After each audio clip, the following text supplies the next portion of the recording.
కాబట్టి ఎవ్వరి విజయాన్ని మనం తక్కువగా చూడకూడదు.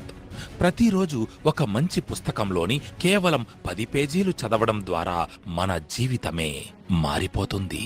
ప్రతి యుద్ధానికి ఒక ముగింపు అంటూ ఉంటుంది. కాని అసలు అంతమే లేని యుద్ధం అంటూ ఏదైనా ఉంది అంటే అది మనిషి జీవితమే. ఆ యుద్ధం ముగిసేది ఆ మనిషి యొక్క మరణంతో మాత్రమే. మనం జీవితంలో నేర్చుకోవలసిన మొట్టమొదటి విషయం ఏమిటో తెలుసా? ఎవ్వరి మీద ఆధారపడకుండా బ్రతకడం. ప్రతిరోజు ఏదో ఒక కొత్త విషయం నేర్చుకునే నిత్య విద్యార్థికి ఎవరితోనూ అవసరం ఉండదు. అతడే నలుగురికి సహాయపడతాడు. డబ్బుతో ఆనందాన్ని కొనలేకపోవచ్చు, కాని మన జీవితంలో ఆనందాన్ని ఇచ్చే ప్రతిదాన్ని డబ్బుతో కొనగలం.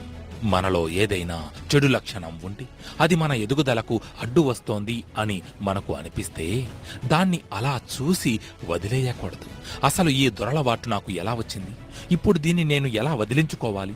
దానికోసం నేను ఏం చెయ్యాలి అని బాగా ఆలోచించి ఓ పరిష్కారం వెతికి ఆ చెడు లక్షణాన్ని మెల్లమెల్లగా మన జీవితం నుంచి తరిమి కొట్టాలి.